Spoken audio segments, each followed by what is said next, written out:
Hello, everyone. It's great to have you here for this installment of Intermodal Analyze, part of the Intermodal Adapts program this year at IANA. We are, as always, pleased to have you here for this wrap-up session, the last Intermodal Analyzed of 2021.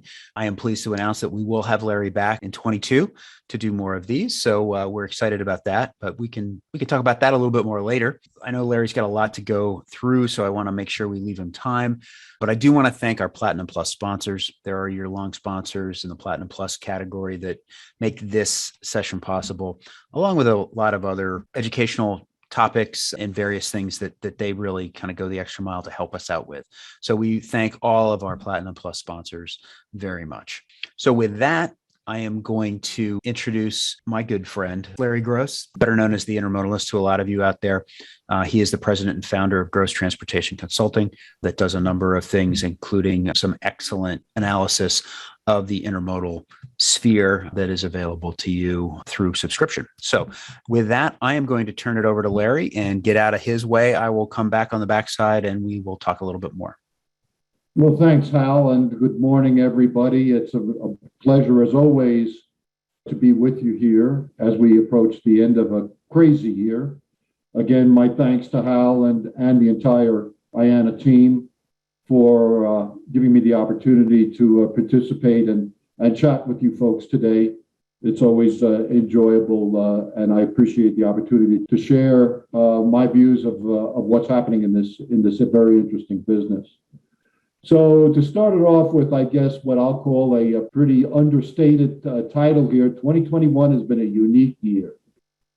And what we've got on this chart is our normal mode of looking at the IANA ETSO data, equipment, type, size, and ownership, which we use to segment the intermodal market into its two main sectors. The international market, which is the movement of ISO containers intact on rail cars, that's in blue. The domestic market, which is 53-foot domestic containers and the remains of trailer on flat car in green. Both of those, we're looking at the monthly revenue movements, and that keys off of the right-hand axis here on this chart. The red line is the sum of those two segments, and that keys off of the left-hand axis, which I have helpfully made in red here to help keep things straight. And when we talk about a revenue movement, just to remind you, even if the piece of equipment is empty, as long as the railroad sees revenue for the movement of that unit, then it's going to show up in this data. And also, second caveat is we're measuring here equipment, not freight, in terms of where the freight is coming from. So for instance, for sure, a good chunk, perhaps 15 to 20% of what's happening in the domestic intermodal arena is actually transloaded ISO import and export cargo that has been transloaded into a piece of domestic equipment and then hits the railroad. So with that caveat, with that preamble, let's look at the numbers. And here we see a very, very unusual year from a seasonality standpoint, with essentially peak season sort of not in evidence, volume declining across the board through September, and then things starting to change a little bit when we got to October. Now, on the right-hand side is the same data, but what we're doing there is adjusting it for working days. And I like to concentrate on this aspect here because it really sort of smooths out some of the ups and downs from month to month and gives us a much clearer idea, particularly when we're in a capacity limited situation like we have been, gives us a better idea of what's actually really happening out there. And there are a couple of messages here. Let's concentrate on this right-hand chart. The first is that when we look at the IPI, Inland Point Intermodal or International segment in blue here, that peaked out in May, and since then has been on a steady slide. And that slide actually accelerated in October. I would have said up till October through September, this was primarily a capacity issue, and we were just seeing the evidence here of the system kind of bogging down a little bit, velocity slowing, all of the congestion issues that we are familiar with. But what's happened in October here is actually start to be, at least in certain markets, a little more of a market-driven exercise, where in fact there is, and particularly out of Southern California, there appears to be available capacity to move IPI volume out of LA. But what's happened is that when we had all of the congestion that occurred back in the summer in the Midwest, which was primarily concentrated on IPI terminals, the large inland terminals in the Chicagoland area and other Midwest areas that were receiving intact ISO containers, they were very congested. And exporters or importers coming in from China made the decision at that point that they were going to try and bypass that mess. And one of the ways that they would do that is by transloading. So now we have a situation where everybody's trying to crowd through the transload keyhole in Southern California. There is virtually zero space left in the transload system.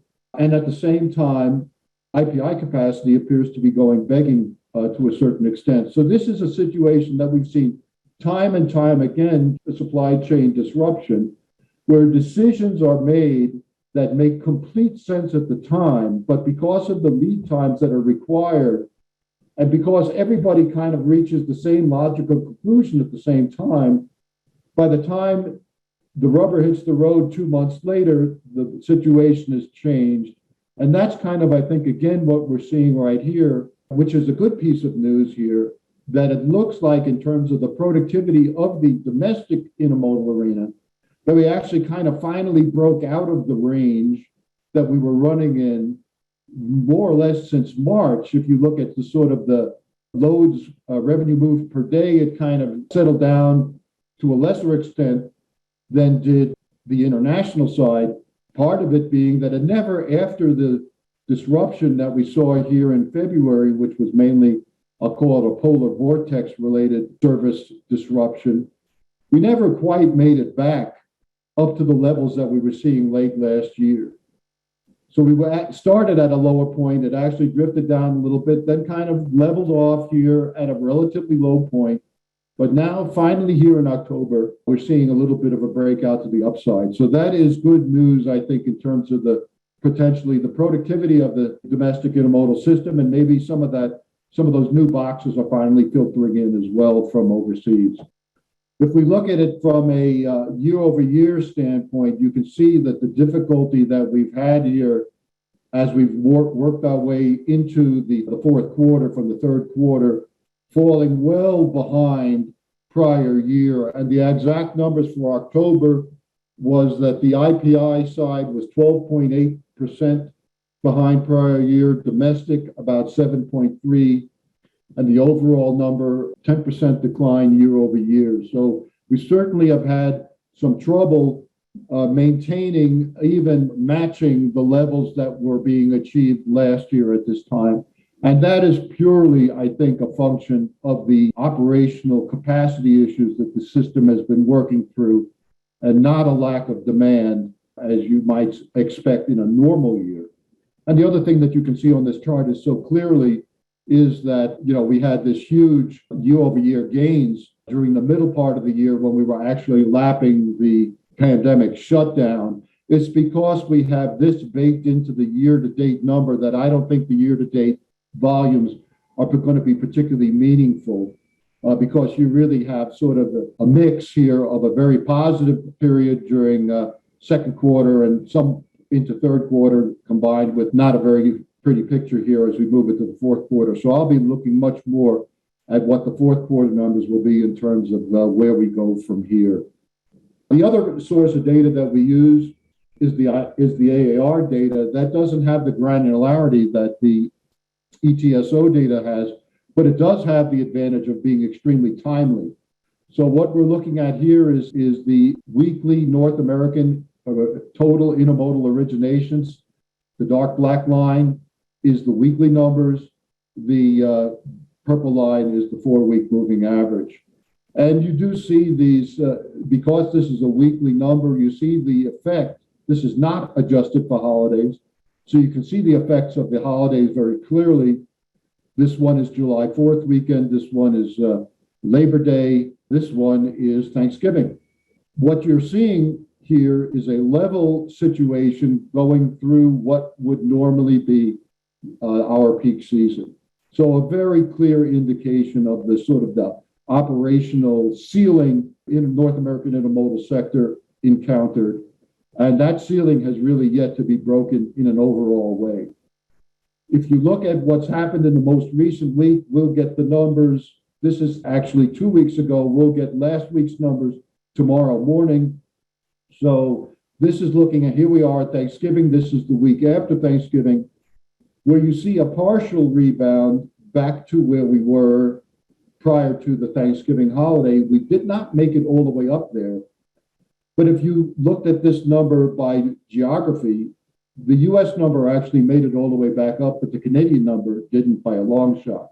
That's a product of the disruption that we have seen in the British Columbia due to the flooding that severed both of the main east-west lines of Canadian National and Canadian Pacific, effectively isolating Vancouver from the rest of Canada. Not only were the railroad links severed, but so were the highway links.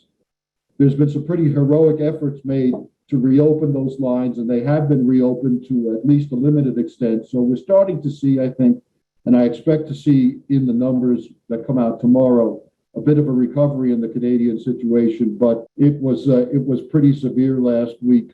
In fact, let me just take a quick look here at the data, and I can tell you that Canada was down 24.4% year over year in the most recent week, versus the US numbers, which were down 8.4%. And actually, Mexico was 9% ahead of prior years. So, but that's a much smaller market. So putting this into a broader context, we hear a lot in the press about people talking about the unprecedented volumes and such. And what I can tell you is that, not saying that the demand isn't out there, but in terms of the volume that the system is handling right now, it's by no means unprecedented. It's actually substandard compared to recent years. And this chart shows that pretty clearly, which is looking at the last 4 years, 2021 and 3 years prior, of AAR intermodal originations, this being for the, I believe, for the US. The red line is our 2021 numbers. The blue line is last year, and you can see the tremendous dip that occurred here during second quarter, then the rapid ramp up to very high levels here in the fourth quarter. We started off with a bang in 2021, and then things have actually kind of slid. And here we are well below volume, both in 2020 as well as 2018 volumes. We're running consistently significantly below. So in terms of a volume situation, that's really not the story here. The story is heated capacity, not so much the giant volumes that we're moving. The same is true. Here's one of the great feeders of the intermodal network, which is import and export TEUs coming into US and Western Canadian ports. This is not adjusted for working days, so this is strictly month-to-month TEUs being processed. You can see the blue line is import TEUs inbounds, the lighter blue line is outbounds, and the red line is the total situation, the red line working off of the left-hand axis, and the other two working off of the right-hand axis. And here we are with the situation where basically the ports in total are working at complete capacity. Despite ships being lined up outside the ports, there's just no ability to process any additional volumes. We're working at max capacity. And you can see that anytime you see sort of a smooth trend here in a measure like this, it's probably an indicator of capacity issues rather than a smooth demand that rarely happens. The other point I'll make here is if you look at the export situation, not looking very strong at all. at least through September, which is the last data that we have loaded into the system, a steady downward trend for the most part, and we're running well below where we were last year at this time. So here is the year-over-year numbers, and I've divided it here into U.S. West Coast and U.S. East and Gulf Coast TEUs, and you can see that on the West Coast, we've fallen fairly significantly behind prior year. And even though these blue bars, these dark blue bars are, not very impressive here, you have to look at the scale. But because the year-over-year numbers were so extraordinary back towards the middle of the year, the scale is very large. So here we're looking at probably 6, 7, 8% year-over-year drop. In fact, let me just take a quick look, and I'll tell you what that number is.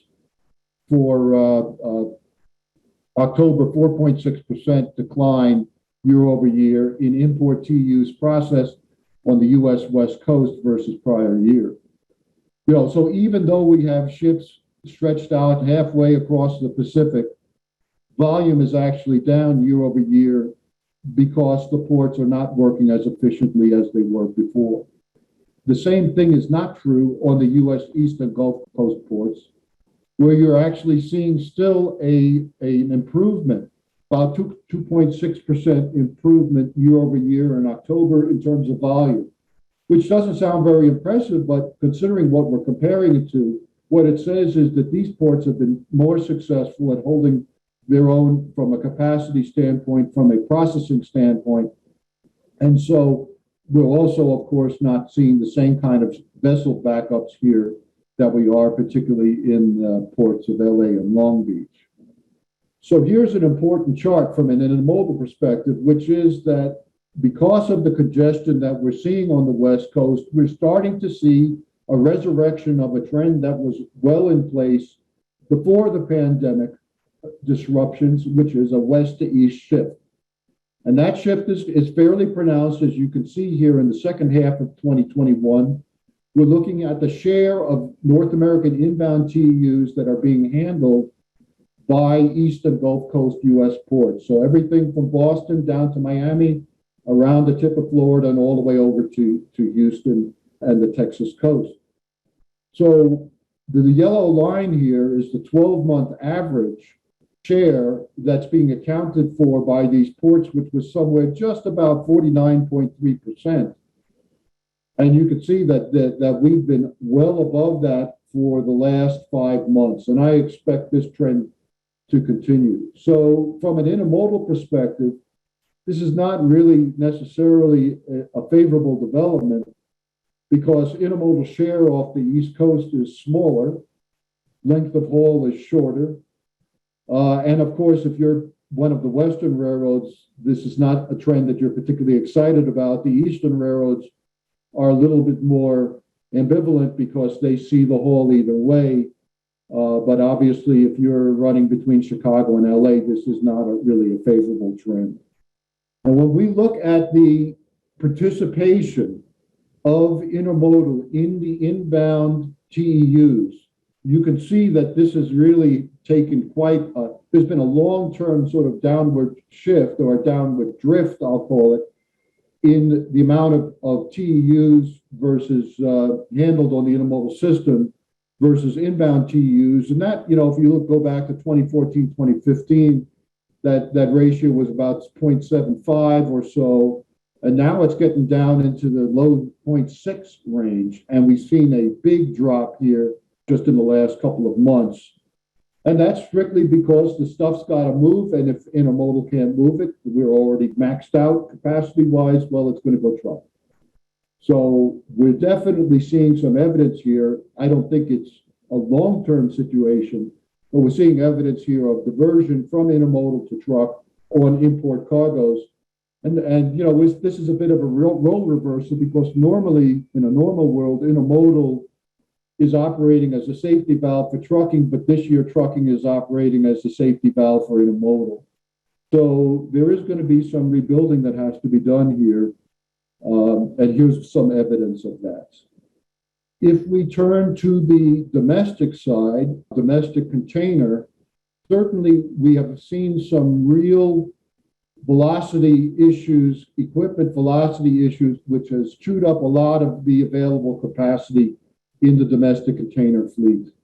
And we're not able to really get as much volume out of the fleet as we normally would because there were more container days and chassis days being consumed per load.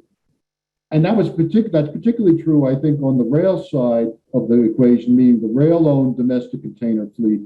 And you can see on this left-hand chart, the private fleet, which is roughly handling about 2/3 of the domestic container activity, with relatively moderate year-over-year deficits as we go through July, August, September, October. That's these dark bars right here. Whereas on the rail-owned fleet side, the deficits are considerably larger. I would guess that that is a function of the fact that the rail fleet just has not really been able to be turning faster. There are some chassis issues. Union Pacific has said, for instance, that they don't actually have all of their domestic containers in service because there are not enough chassis out there to support them.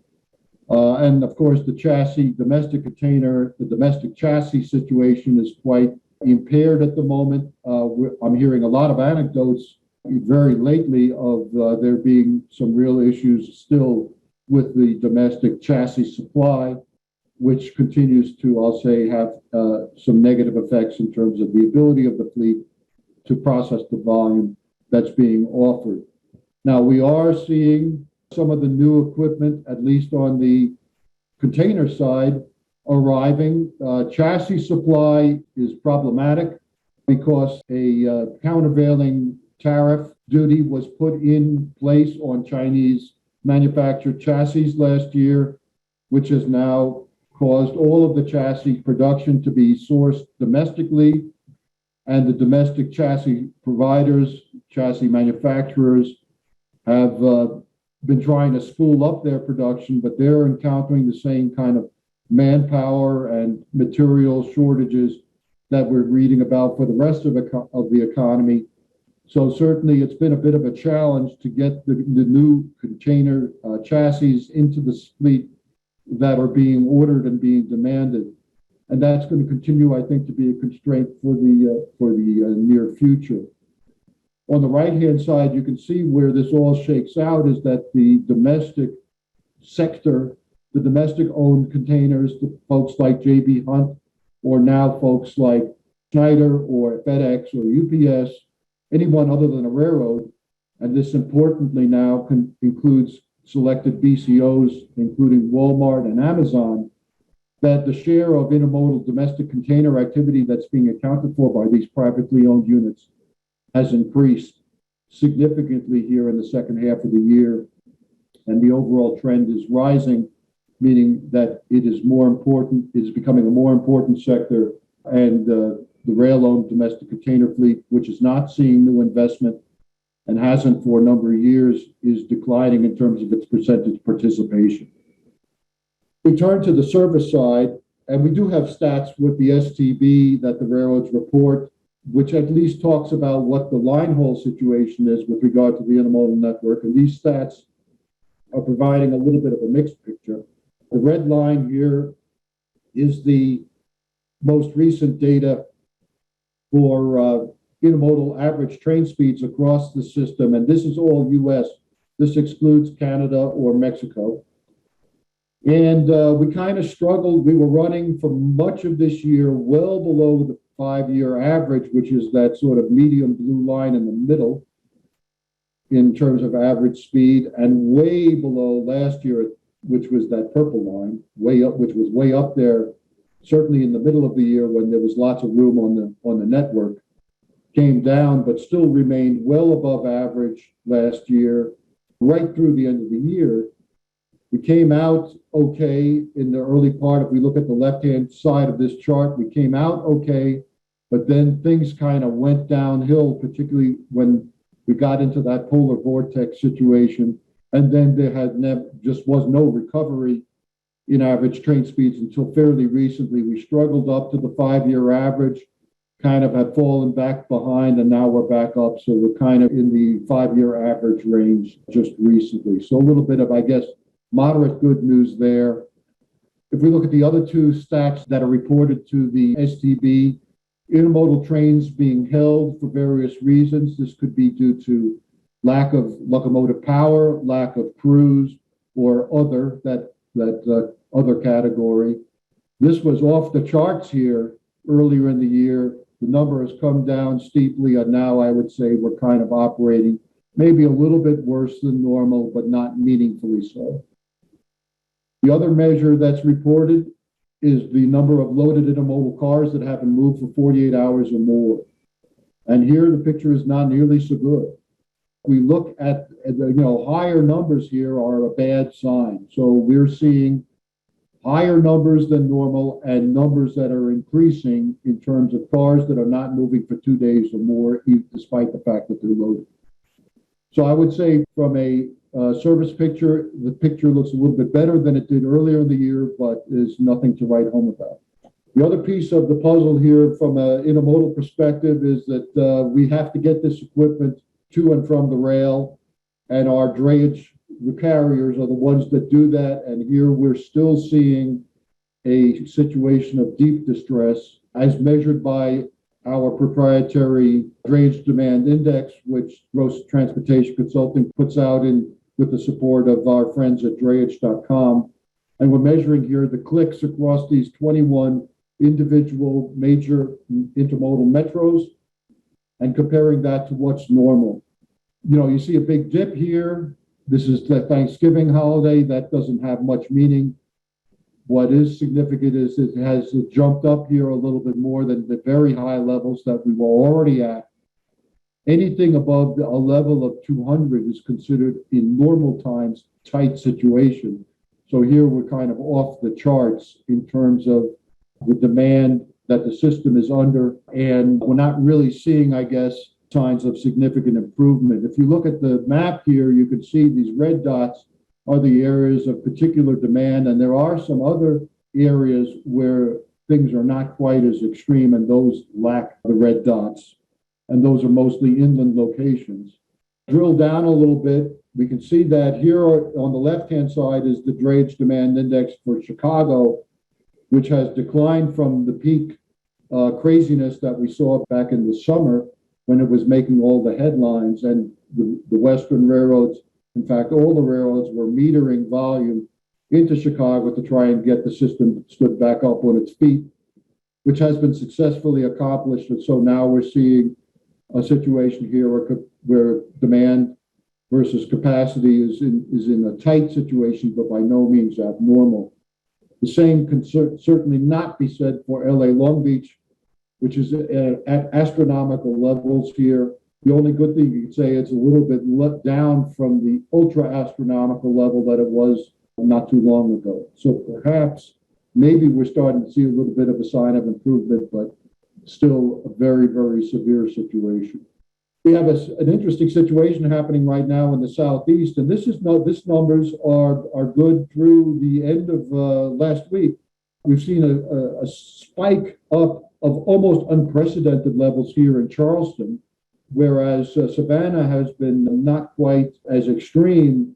My understanding is that Savannah is continuing to limit or meter the amount of ships that are being worked, whereas Charleston had more capacity and more ships were worked, but it appears, at least from this indicator, that the drayage system was overwhelmed by that volume, and so we're seeing some rather dysfunctional activity right now on the drayage market in Charleston. We'll have to see how long that will take to correct.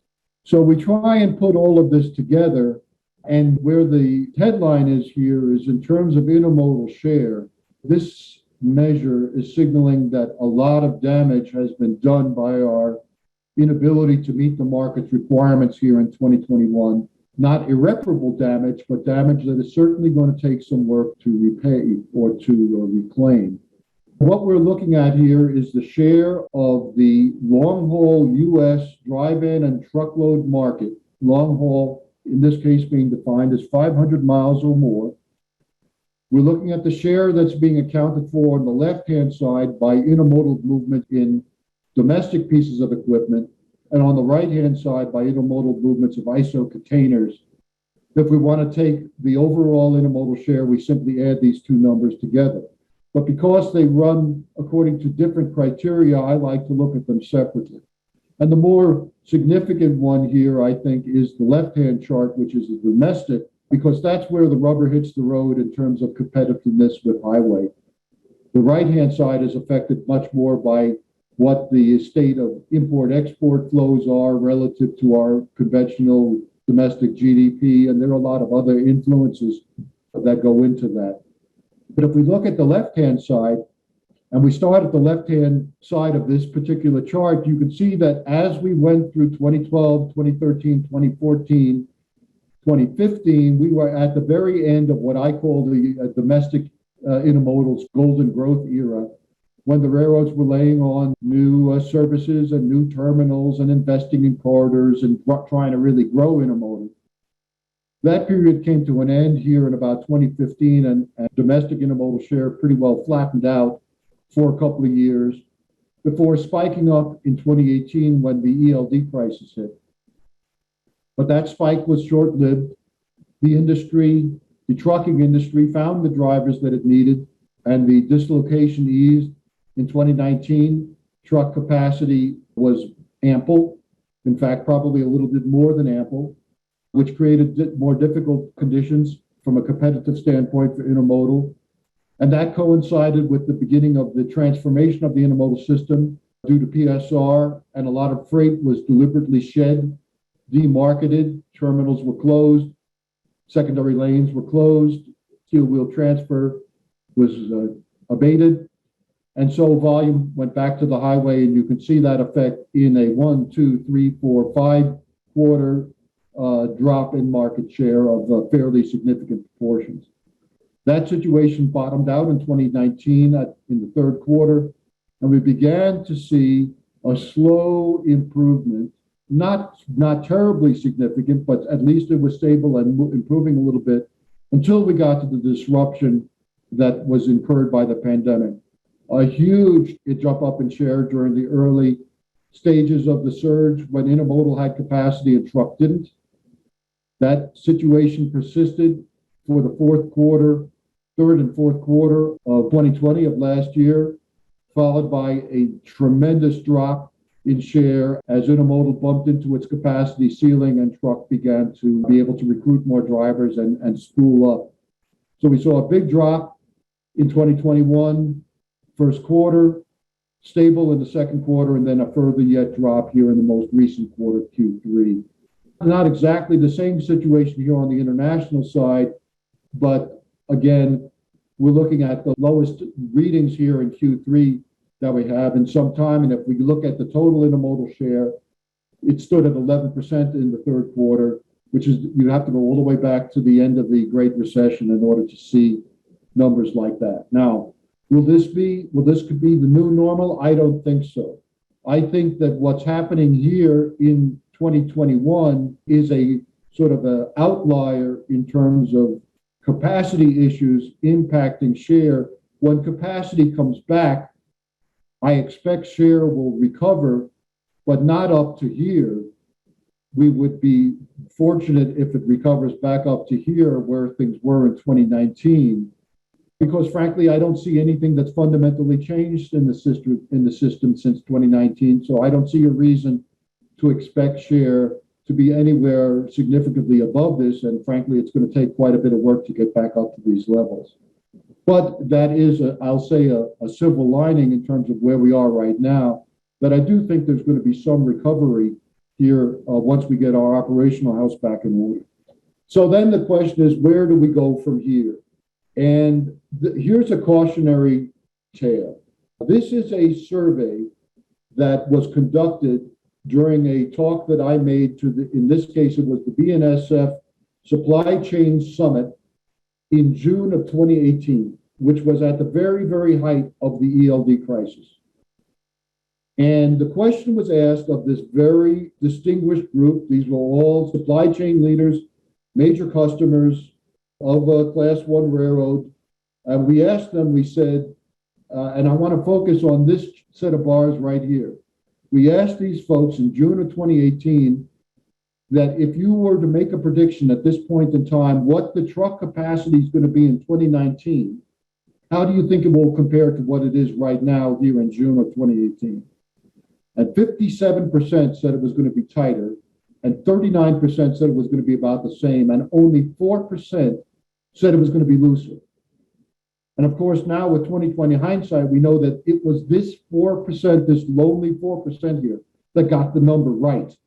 And all of these folks were too pessimistic. And that's because it's really, really hard to see the turnaround coming, to see the inflection point coming. It's our natural tendency to extend out our current experience out into the future. But we are going to see an inflection here. This current surge will not endure forever, and things are going to go back to something a little bit more normal. So in order to try and deal with that, let's talk a little bit about, well, why did this crisis occur? And the crisis, I think, here are sort of my four main points. One is that when we snapped back from the pandemic, we basically put the economy into a medically induced coma, which has never been done before. At the time, we had no idea how long or how deep it was going to be. It turned out to be very short. We didn't know that. Nobody could know that. And the snapback was so unexpectedly strong that basically the entire system was caught flat-footed. And that's not a criticism, that's just a statement. The problem is that once you get behind in our world, it's really, really, really hard to catch up until you get a volume break. And we never did get a volume break. That's the other unusual part of this. Normally we get a volume break, at least in first and second quarter, where everybody gets a chance to get some breathing room and sort of clean up the mess that occurs every year during peak season. Things get out of whack, things get congested, but we get some breathing room to clean it up. We never got that this go around. So the situation just kept getting worse and worse. From a longer term standpoint, I do think that what this has illustrated is we're all interested in right sizing, we're all interested in efficiency. Nobody wants to have surge capacity because it's expensive and who gets the bill. So there isn't surge capacity. And as a result, the system is pretty fragile and lacking in the ability to deal with the unexpected. Now, even if we had had some surge capacity, I don't think it would have been enough to deal with this situation, but it would have made it a little bit easier. So we don't get a recovery here, a service recovery, until we get a break. I don't really think it's possible for the system in its totality to work its way out of this problem until it gets a break on volume. But I do think that break will happen at some point. So who is to blame for all of this? Well, we're all to blame. And here are some of the points, just trying to sort of summarize this. The responsibility for the supply chain crisis can be spread like peanut butter across all of the segments of the supply chain. And shippers are responsible because they made decisions in terms of upstreaming cargo, in terms of routing, in terms of hanging on to equipment longer, that all made sense from their individual standpoint. But when you put it all together, generally that created a problem. The ocean carriers are responsible because they were optimizing their port-to-port operations with very little consideration for what the inland consequences would be when they have blank voyages followed by extra loaders and then empties piling up in the terminals and they don't have enough sweeper ships because the ships are caught up elsewhere. The phrase that I learned in business school was the bullwhip effect, which is that relatively smaller disruptions or perturbations at the early part of the supply chain get magnified as we go through the supply chain and work our way towards destination. And we've seen a textbook example of that here during the supply chain crisis. The ports are responsible because they fell behind and never were able to catch up to factors that were outside of their control. Certainly they played a key role in this. The chassis lessors are responsible because they have a system that I would call it somewhat dysfunctional, and there are various incentives that impede efficient operations. This has always been a perpetual burr under the saddle of intermodal. Let's call it ice floating in the water, but when the water level goes down, this turns out to be an iceberg, not just a small piece of ice. The railroads are responsible. We talked about PSR. Supposedly, PSR was going to give them more capability to deal with the unexpected. Evidence has not been there to support that. And then the dray carriers, well, they have just really borne the brunt of some of this, because all the congestion of the terminals, as well as demand for drivers elsewhere in the system, as well as demand for drivers outside of the system in places like construction, have made hanging on to their workforce extremely difficult. Productivity is down, whereas you normally might make 3 turns a day, perhaps you're making 1 turn a day. So it's a very, very, very difficult situation. Rates are through the roof, but that's not enough to really make them whole. So if we look forward in the near term, we already talked about this. We're certainly 2021 is baked in. We're going to have a plateau, not a peak. Recovery doesn't start until volume begins to subside. And I think, I got my neck out on this, I think we're going to start to see some of that in Q1 or Q2. And perhaps what we're going to see here is a situation where things don't necessarily return to normal, but the problem becomes more regionalized. All the focus right now is on the ship backup in LA Long Beach, and certainly that will be the last place to recover, which is not necessarily good news from an intermodal overall network standpoint. But I suspect we're going to see a recovery towards more normal operations else, where the hole which has been dug is not quite so deep. So I think the surge will end. Once network fluidity begins to get restored, then this is going to unlock huge amounts of capacity that currently is bound up in various locations, empty containers waiting to be unloaded, to release chassis, to pick up the loads, on and on and on. So all of a sudden, once we turn that corner, I think that the inflection point is going to be very significant. And we will go rapidly from a feeling of very tight capacity to something much different, where capacity will become, I'll say, ample, if not again abundant, in a way that we saw in 2019. From an overall standpoint, things are going to get to be a little bit more normal. But normal is going to feel really, really different and not so great compared to where this crazy world that we've been operating in. And so I think the situation is going to be somewhat similar to that which we saw for the sector in 2019. From a longer term standpoint, the truckers are going to find the drivers. When we talk about the driver shortage and that driving volume to intermodal, I have, being from New York, I have one word for that: forget about it. The truckers are going to find the truck drivers they need. They always do. That's not to say that they're not going to have to pay more for drivers. So the economic situation is different. But if the intermodal sector is counting on a lack of trucking capacity over the long run to drive traffic to intermodal, it ain't going to happen. There are going to be ample opportunities for intermodal to compete for traffic, which is on the highway, but they're going to have to do it the old-fashioned way. From a reputation standpoint, we've taken a major hit, but I think the damage is reparable. This lower share that we're at right now is a growth opportunity, because once we get our act together, we can regain some of that share, I think, in fairly short order.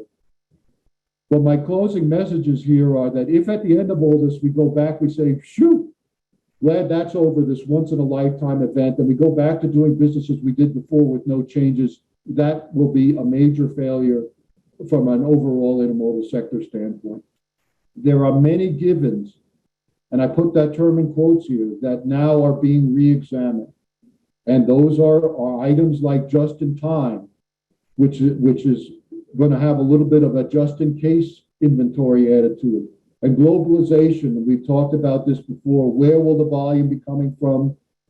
Decreased dependence on China, increased diversity of sourcing. And I think we'll start to see a little bit of nearshoring and onshoring. Not to say that things are going to reverse. We're not going to see a reduction in import TUs coming from that, but we are going to see is a situation where I don't think import TUs are going to be growing any faster than GDP. So the old days of having import TUs growing at a multiple of the goods exported with GDP, I think may be coming to an end here, which is a pretty significant change from an intermodal perspective. So with that, we've covered a lot of ground. I guess, Hal, we've got 10 minutes left. Here's my shameless pitch.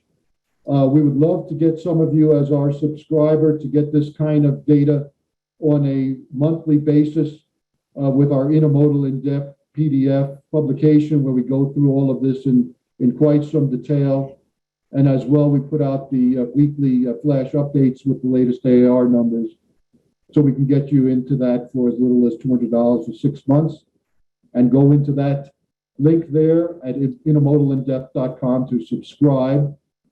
And with that, Hal, I'll turn the mic back over to you. Here's my contact information.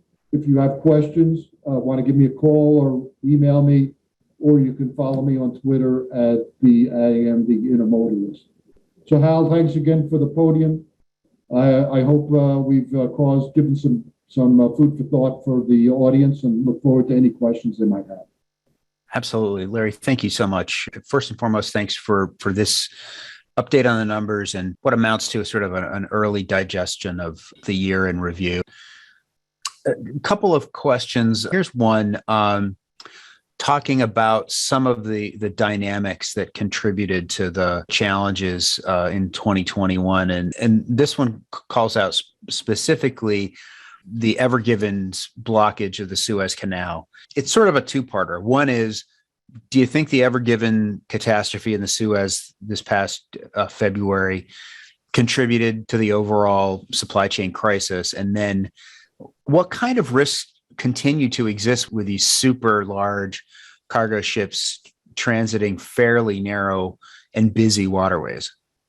Well, I don't think there was any question that it didn't help.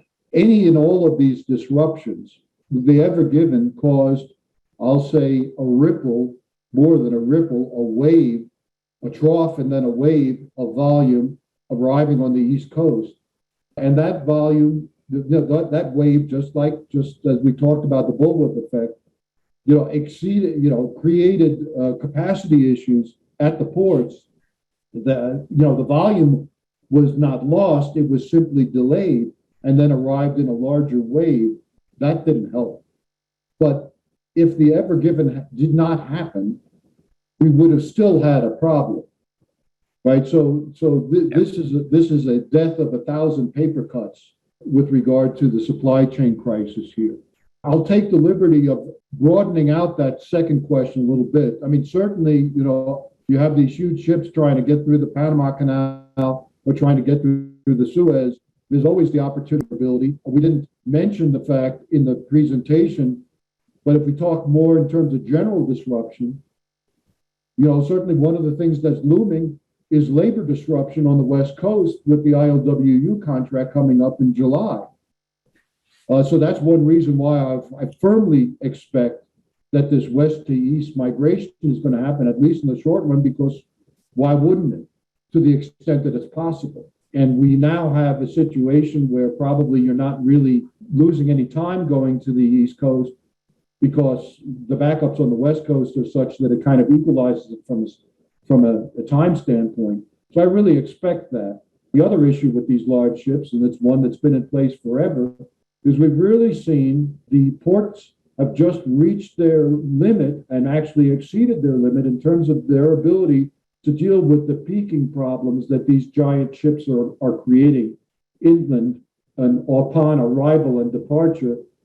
The alliance network system that has to be devised in order to keep these ships full has created enormous amounts of complexity within the ports, with flows of equipment between terminals, and loads come out of one terminal and empties go into another, and the chassis need to be moved around. All of this complexity, and an equal amount of complexity on the rail side, has been created because of the need for these ocean carriers to keep these giant ships full and creating these alliances in order to accomplish that. So I think, and I have never been a fan of these mega ships. I think that they have imposed tremendous costs on the inland system. They're a fact. They are not going anywhere. But I think that in general, the industry went too far with those megaships, and they've had a lot of negative effects. Good perspective. It'll be interesting to see if we get any feedback from that. I've heard from some folks who've said that based on the age and capacity of our overall system, 14 to 16,000 TEU ships was sort of the sweet spot for everybody. Got a question around IPI, and it looks like, the trend lines have been going down, and many of the inland ramps seem to be more fluid earlier in 21, particularly in Chicago. But do you have any insight into the ISO chassis supply? As in general, it seems still pretty constrained, particularly in Chicago and in other key inland markets like Memphis and Dallas. I infer that it is tight but manageable. And I infer that from our drayage demand index numbers, which indicate tight but manageable conditions. I think in general, that system is not particularly robust in terms of its ability to deal with the unexpected, to deal with surges in capacity. Part of that is, and I've mentioned this before, wheeled terminal operations allow chassis supply to begin to impact the ability to unload trains.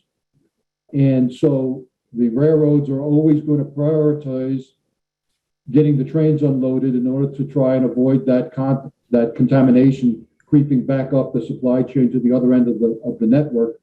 Right. What that means is that when you do get into a chassis short situation, you can get these piles of containers being piled up because the available chassis supply is being dedicated to working the trains.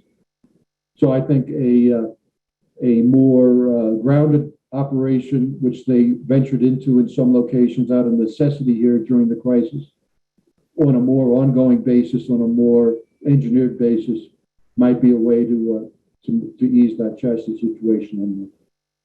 Yeah, that makes sense. And simply put, the large number of ISO loads staying at the coast for various reasons, obviously that's going to play some role in that. Shifting gears a little bit in terms of larger picture, any signs of current U.S. administration easing up on any of the tariffs that they've remarkably left in place? Well, I'm not a political observer. Certainly, I would say with regard to China, we're, from a geopolitical standpoint, moving into a more confrontational stance relative to China. They are becoming more and more aggressive. So for perhaps the administration, from a sort of a not necessarily purely economic, but rather more of broad context, feels like it would be the wrong time and send the wrong signal to China to be easing up on some of these tariffs. We are seeing, I guess, some activity in other arenas, but I guess I would be surprised to see major changes in our posture vis-a-vis China at this point. And in general, I think what we're going to continue to see here is a disengagement or a dispersal of sourcing away from China to the extent that folks can do it. And it ain't easy, and it won't be fast. Yeah. But to be sole sourced on China right now is becoming an ever more risky proposition. Yeah, that's true. And the American public seems to be willing to continue to pay those tariffs. Sticking in that sort of economic vein, try to sneak in one more question around inflation. What role might inflation play in helping dampen the demand and in turn provide the break for the system that you mentioned we need to dig out from this snowstorm of volume? I am not expecting inflation to be the dampener, although I do expect to see some reduction in demand. And so much of this is dependent on things that are unforecastable. For instance, whether the Omicron variant comes in a big way, it looks like it might, and how serious that is. What I've been expecting, and we are starting to see, is a shift on the part of the consuming public away from goods and back towards services, which has a even though GDP may continue to be strong, and I expect it will, the mix changes and the spending mix changes. And from a freight perspective, that's a very significant shift. We've spent the last 2 years buying stuff, both because we've had the money, whether because of government assistance or because of the economy bouncing back. We've had the money to buy. We haven't been able to go to sporting events or plays or movies or go out to eat. We've been stuck in our houses, and we have become very aware of the shortcomings of our houses, especially when there are offices as well as our houses. So we spent a lot of money trying to make that situation better, which has resulted in some of the surge that we've been talking about here for the last hour. At some point, that comes to an end, and I think it starts to come to an end in 2022. So from a goods standpoint, I expect to see a slowdown. I'm not necessarily saying a decline, but certainly at best a plateau in this and a lack of growth from there on. So that which will give the industry a little bit of ability to catch its breath. And of course, if the pandemic, had we have yet another wave, well, who knows? I can't forecast that any better than anybody else can, and anybody that does get it right will just have been lucky. Yeah, they just had a better set of dice. Larry, thank you so much for a great conversation. Thanks for the analysis that you've done on this and continue to do for us. Excited to have you back next year.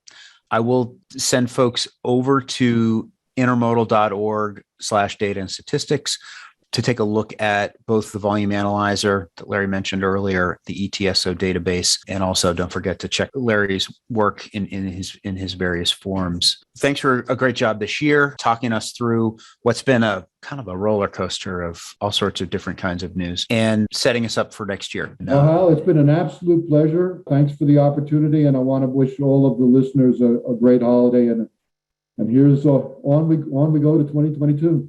Indeed, and I'm pleased to have you back. I'll give another shout out to our year-long Platinum Plus sponsors. In particular, I want to thank them for sponsoring this particular Intermodal Analyzed, a great session. Thank you all for the support throughout the year and getting behind IANA, the connecting force behind intermodal freight.